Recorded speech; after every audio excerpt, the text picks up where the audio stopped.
How familiar are you with the resources on campus? So there are actually a ton of resources on campus, and I know the ones that are usually mentioned are the Writing Center, the Stats and Math. The Stats and Math Center, or like the Build It Center. But some that I would talk about would be Career Services. That's my first year of college. I was undeclared, and so Career Services really helped me to attend like different workshops on what to like how to help me decide a major, or even now as a business major, they have a lot of resources that I think could help college students grow as a professional, like resume building or internship stuff. In addition, there are also things like the circulation desk even at the library that offers textbooks, or well, those are some that I would talk about. And the other one I was thinking about is scholarships, because I think that was one thing that wasn't presented about this year. Also, sorry, the WPA. I was the first one to attend college in my family, so I didn't even know what the WPA was, the Writing Placement Assessment. So that's another one that I would talk about.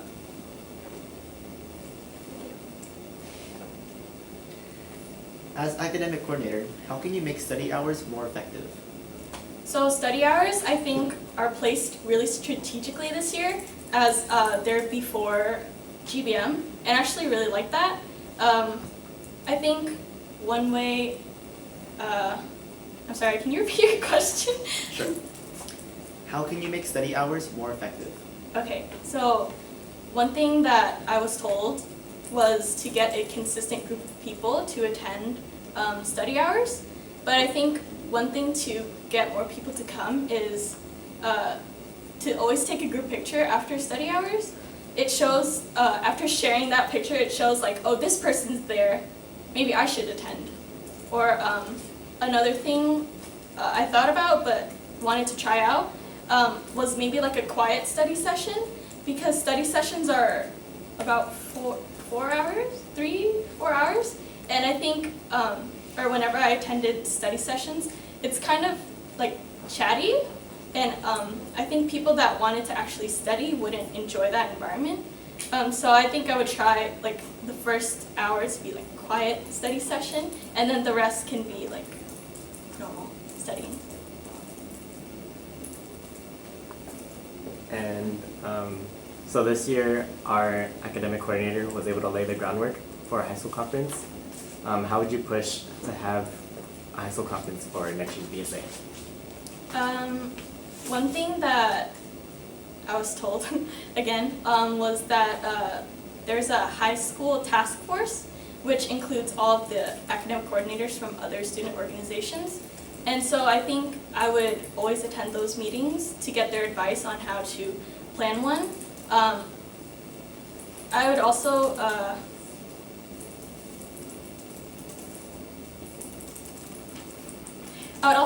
try to plan ahead of time during summer, brainstorm ideas for workshops, because the only high school conference I've ever been to was with Circle K, and what they focused on was like how to apply for college or financial aid, that type of high school conference.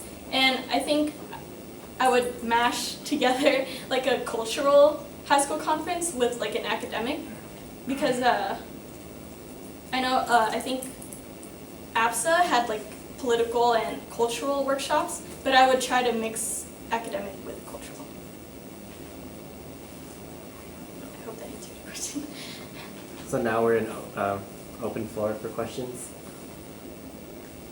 So to go on to continue talking about high school conference, what does it mean to you?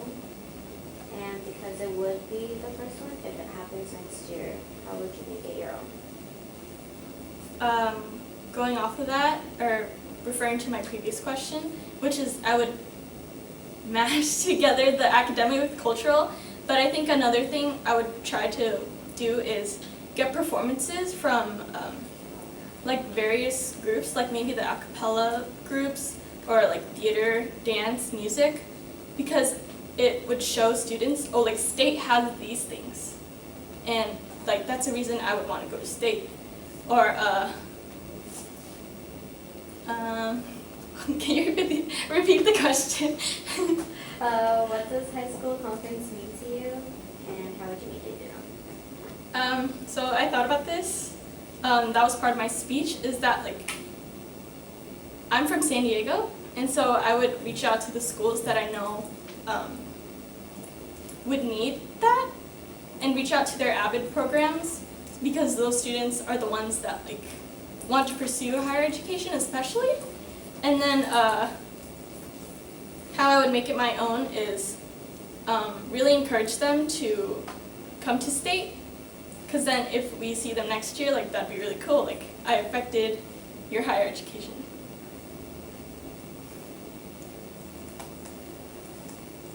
What would you do if an ACE pair did not like each other and wanted to change? So one thing that I noticed from the one ACE speed dating I went to, and I was only an advisor for that one, one thing I noticed that was after the event, the only thing that with evaluation and feedback was the card for top 5 and then like the 2 that you don't want to be paired with. I think I would create like an evaluation sheet so that like for sure these people won't be paired together, and why did this activity make you feel that way, or like why weren't you able to connect with them. What kind of relationship would you hope to have with activities coordinator as ACE chairs? So I thought about this also. For activities, before we even start anything, I really want to form either an informal or formal contract of any kind, so that if we're slacking, we're gonna call the other person out without any hard feelings, because we're in this job or in this position together, so that BSA gets better. So I think that contract is what we'll hold true to. I have 2 questions. As academic coordinator, you're in charge of grade checks. As a cabinet member, you start to care about the people you work with if you haven't already. So what would your approach be if you found out during grade checks that a fellow cabinet member was struggling with their classes? So if someone were struggling with their classes, I think I would ask them, is it VSA that's affecting them?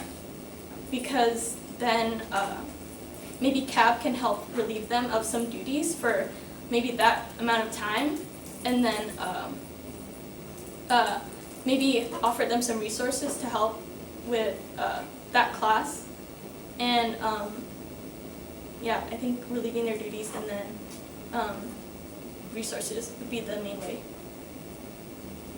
My second question is this one of the strongest recruitment methods for BSA? However, BSA struggles heavily with member retention.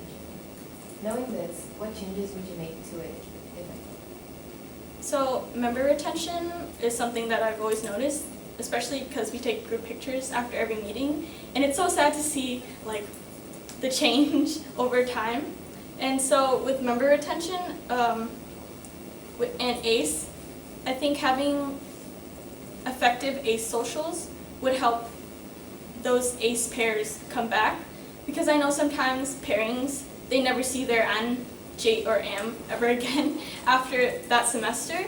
And so I would try to have socials where they can create stronger bonds. I